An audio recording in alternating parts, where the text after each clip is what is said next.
श्रीराम जय राम जय जय राम। निराभिमानी परोपकार ही भगवंताची सेवाच। प्रत्येक मनुष्याला परोपकाराची बुद्धी असणे अत्यंत जरूर आहे, पण तो कुणाला शक्य आहे आणि कुणी करावा याचा विचार करायला पाहिजे। ज्या शेतात पाणी भरपूर पुरून उरत असेल त्याच शेतातले पाणी बाहेर टाकता येते आणि ते हितावहही होते। इतर शेतांच्या बाबतीत हे होत नाही। अशा शेताला पुरेसे पाणी कसे मिळेल याचाच आधी विचार करणे जरूर आहे। हीच दृष्टी परोपकार करणाऱ्या व्यक्तीने ठेवावी। ज्या महात्म्यांनी स्वतःचा उद्धार करून घेऊन जगाच्या कल्याणाकरिता जन्म घेतला त्यांनाच परोपकाराचा अधिकार। मग प्रश्न असा येतो की इतरांनी परोपकाराची बुद्धी ठेवू नये आणि तसा प्रयत्नही करू नये की काय? तर तसे नाही। परोपकाराची बुद्धी आणि प्रयत्न असणे जरूर आहे, परंतु परोपकार म्हणजे काय आणि त्याचा दुष्परिणाम न होऊ देता तो कसा करता येईल हे पाहणे आवश्यक आहे। भगवंताची सेवा या भावनेने दुसऱ्याकरिता केलेली मेहनत याला परोपकार म्हणता येईल आणि त्यापासून नुकसान होण्याची भीती नाही। परंतु हे वाटते तितके सोपे नाही, कारण मनुष्याची सहज प्रवृत्ती अशी की थोडेसे काही आपल्या हातून झाले की ते मी केले, मी असा चांगला आहे अशा तऱ्हेचा विचार येऊन तो अभिमानाला बळी पडतो। सबब ज्या ज्या वेळी दुसऱ्याकरिता काही करण्याची संधी मिळेल त्या त्यावेळी तिचा फायदा घेऊन मनाला अशी शिकवण द्यावी की देवा, तुझ्या सेवेचा लाभ मला दिलास, ही माझ्यावर कृपा झाली। अशीच कृपा ठेवून आणखी सेवा करून घे। ही विचारसरणी जागृत राहिली नाही तर आपला कसा घात होईल याचा पत्ताच लागणार नाही। म्हणून अत्यंत जपून वागणे जरूर आहे। परोपकार याचा सरळ अर्थ उपकार म्हणजे दुसऱ्यावर केलेला उपकार। यावरून असे लक्षात येईल की परोपकाराला दोन व्यक्तींची गरज लागते, एक उपकार करणारा आणि दुसरा उपकार करून घेणारा। जगातल्या सर्वसाधारण व्यक्ती पाहिल्या तर आपल्या स्वतःवरून असे दिसते की मी एक निराळा आणि प्रत्येक व्यक्ती आणि वस्तू मात्रागणिक सर्व जग निराळे।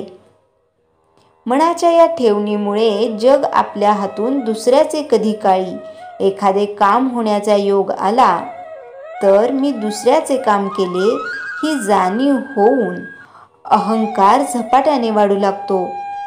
म्हणून परोपकाराच्या बाबतीत अत्यंत सावध राहण्याची सूचना सर्व संतांनी दिली आहे। नामात राहिले म्हणजे अहंकार नाहीसा होऊन सावधानता येते आणि चित्त शांत होते। श्रीराम जय राम जय जय राम। चैतन्यवाणी जगात परोपकारी म्हणून नावाजलेले पण भगवंताचे अधिष्ठान नसलेले मोठे मोठे लोक सुद्धा मानाबिनात कोठेतरी अडकल्या वाचून राहणार नाहीत।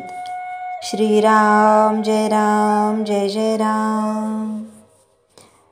श्री मनाचे श्लोक 9 निरूपण। नको रे मना द्रव्य ते पुढिलांचे, अति स्वार्थ बुद्धी नरे पापसाचे, घडे भोगणे ते पाप कर्म खोटे, न होता मना सारिखे दुःख मोठे। जय जय रघुवीर समर्थ। मानवी जीवनामध्ये पैसा हा जितका महत्त्वाचा आहे तितकाच त्याचा योग्य रीतीने वापर झाला नाही तर तो नाशास कारणीभूत आहे हेही महत्त्वाचे आहे। कारण पैशावरील माणसाचे प्रेम माणुसकीचा अंत करते। पैशाच्या मागे लागलेली स्वार्थी माणसे माणुसकी सोडून वर्तन करतात। अशी कितीतरी उदाहरणे आज आपण समाजामध्ये पाहतो. पैशाचा मोह चोरी करायला लावतो, दुसऱ्याचा प्राण घ्यायला लावतो. पैशापुढे आईवडिलांची देखील किंमत राहत नाही. मात्र पैशाने माणसाच्या बुद्धीमध्ये दोष निर्माण होतात. हे जरी खरे असले तरी पैशाच्या आहारी न जाता त्याचा योग्य वापर केला तर मनातल्या असुरी वृत्तींना थारा मिळत नाही. आपण मिळवलेला पैसा फक्त आपल्याच उपयोगी पडावा ही माणसाची सामान्य स्वार्थी वृत्ती. पण आपल्याजवळील पैसा परोपकाराकरिता खर्च करावा, अन्नदान वस्त्रदान करावे अशी सात्विक वृत्ती वाढीस लावावी असे समर्थांचे सांगणे आहे. कारण पैशाच्या मोहाच्या स्वार्थी वृत्ती भगवंतापासून दूर नेते. म्हणून या वृत्तीचा त्याग करून पाप कर्मापासून दूर राहा हे समर्थांचे सांगणे आहे. जय जय रघुवीर समर्थ. श्रीराम जय राम जय जय राम. गोंदवलेकर महाराज चरित्र. दृष्टांत रूपाचे शब्द बोल, जाणण्या कर्माचरणे देतो बळ. नामात रमण्याचे तपफळ, दाखवी जनांना ब्रह्मचैतन्य. महाराजांची नित्य उपासना करणारे हरिभक्त परायण श्रीराम चितळे बुवा पनवेलला खूप जुन्या पेशव्यांच्या वाड्यात राहत होते. त्यांच्या घरात महाराजांचा फोटो होता. ते प्रत्येक गोष्ट महाराजांना सांगूनच करायचे. त्यांच्याकडे रोज रात्री आरती होत असे. त्या दिवशी आरती झाल्यावर हा वाडा सोड असे महाराजांचे शब्द ऐकू आले. त्यांना वाटले भास झाला असेल.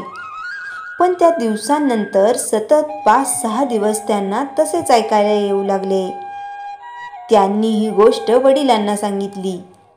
वडील म्हणाले, आपली परिस्थिती बेताची. दुसरीकडे राहायला जायचे म्हणजे पैसा हवा, आपल्याकडे नाही, काय करावे. बुवा जिथे काम करत होते तिथल्या त्यांच्या ऑफिसला सहज म्हणाले, सर एखादा फ्लॅट मिळेल का हो. त्यांनी तत्काळ त्यांना कंपनीचा फ्लॅट दिला. दुसऱ्या दिवशी संध्याकाळी 8 वाजता वाडा रिकामा केला. सामान घेऊन गेले तोच त्यांना फोन आला की ज्या वाड्यात राहत होते तर संपूर्ण वाडा ढासळला. बुवांचा ऐकून थरकाप झाला. आपण जर महाराजांचे ऐकले नसते तर काय झाले असते. आपल्या पूर्ण परिवाराला त्या वाड्याच्या मलब्याखाली समाधी मिळाली असती. यावरून नामाचा केवढा महिमा आहे हे सिद्ध होते. कर्नाटकचे ब्रह्मानंद महाराजांचे पट्ट शिष्य होते.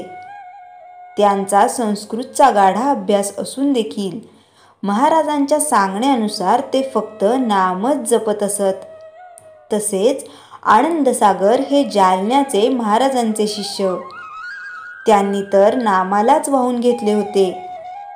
असे महाराजांचे कितीतरी भक्त होते.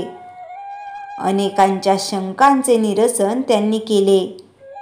वैदिक ब्राह्मणांना नामाचे महत्त्व पटवून दिले. मनुष्याने रोजच्या लौकिक जीवनात कसे वागावे हेही सांगितले. म्हातारपणी थोडे पैसे ठेवावे, पण पैशाचा आधार न वाटू देता नामाचा वाटावा. अन्नदान करताना मागे पुढे पाहू नये, अशा अनेक गोष्टी त्यांनी सांगितल्या. दत्त मंदिराचे पुजारी रामभट जोशी होते. त्यांचा बाळंभट्ट नावाचा मुलगा, वेद पठण केलेला, पण त्याला गांजाचे व्यसन लागले. महाराज त्याला समजावत म्हणाले, बाळंभट्ट, आपण वैदिक ब्राह्मण आहात, नामस्मरण करावे, कल्याण होईल. बाळंभट्ट म्हणाले, मला गांजा पुरवला तर आपले म्हणणे ऐकेन. महाराजांनी त्यांना रोज 1 आण्याचा गांजा पुरवण्याची सोय केली. एक दिवस बाळंभट्ट लख गांजा मिळाला नाही म्हणून ते तरातरा महाराजांकडे आले. त्यावेळी महाराज मंदिरात काही लोकांचे समाधान करीत होते. काही वेळ बाळंभट्ट ऐकत राहिले व गांजा विसरले. तेवढ्यात महाराजांचे त्यांच्याकडे लक्ष गेले. म्हणाले, आज गडबडीत विसरलो, मी आता जाऊन गांजा घेऊन येतो. म्हणून ते बाजारात जायला निघाले. इतक्या रात्री महाराज स्वतः जात असलेले पाहून बाळंभटाला वाईट वाटले. त्यांनी महाराजांचे पाय घट्ट धरून म्हणाले, महाराज, मला या व्यसनातून मुक्त करा. महाराज म्हणाले, खरंच व्यसन सोडायचे आहे का? बाळंभट्ट म्हणाले, होय महाराज. महाराज म्हणाले, मग रामाच्या चरणावर हात ठेवून शपथ घ्या की पुन्हा गांजाला शिवणार नाही. तुमच्या आजपर्यंतच्या पापाची जबाबदारी माझी. बाळंभटाने महाराजांचे ऐकले. त्यांचे व्यसन सुटले. संकलन सिंधुसूत.